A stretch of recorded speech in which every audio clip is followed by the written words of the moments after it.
voulu purifier la terre, lorsque Job a voulu être l'ancêtre par qui partirait toute la race humaine, il a élevé un autel. Or, M. Job, en élevant l'autel, il a fait une chose.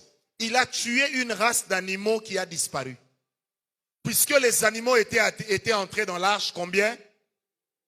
Maintenant, quand lui, il a sacrifié, ça veut dire qu'il a fait quoi? Il a retranché. Donc, à cause de l'autel, il est de ces choses que Dieu a acceptées. Des animaux que Dieu a amenés dans l'arche. Noé s'est permis de les sacrifier à Dieu. Au lieu que Dieu se fâche, il dit, j'accepte. D'ailleurs, pour te montrer que j'accepte, voici deux choses qui vont arriver. Première chose, tant que la terre et les cieux subsisteront, la loi des semailles et de la moisson ne s'arrêtera pas. Deuxième chose, l'arc-en-ciel sera le signe du témoignage que je ne détruirai plus jamais la terre par la pluie. Aujourd'hui, il y a des inondations, il y a toutes sortes de choses, mais la terre ne meurt plus à cause de l'eau.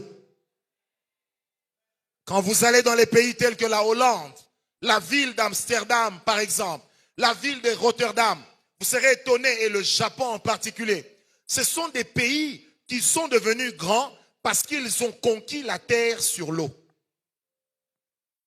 Et l'eau ne se fâche pas. Amen. Ce sont des terrains conquis sur l'eau. Qu'est-ce qui a permis à l'homme de conquérir l'eau et de créer même des polders? Ça veut dire des parties de terre qu'on a pris sur l'eau. Donc on a reculé l'eau pour prendre ce qui appartient à l'eau. Alors que, à cause de ce qui s'est passé au temps de Noé, personne ne pouvait s'en prendre à l'eau, sachant que l'eau était manifestée comme étant une puissance extraordinaire sur la terre. Mais Dieu a dit, par Yahya Noah, jamais plus je ne détruirai la terre par l'eau. Quelqu'un m'a donné un amen. Regarde ton voisin, dis-lui jamais plus. Oh non, dis-le lui bien, jamais plus.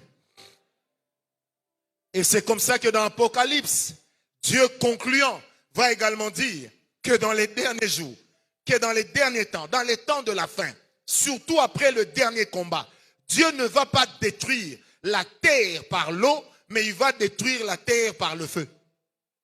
Imaginez-vous que même dans la colère, Dieu prévoit de respecter son alliance.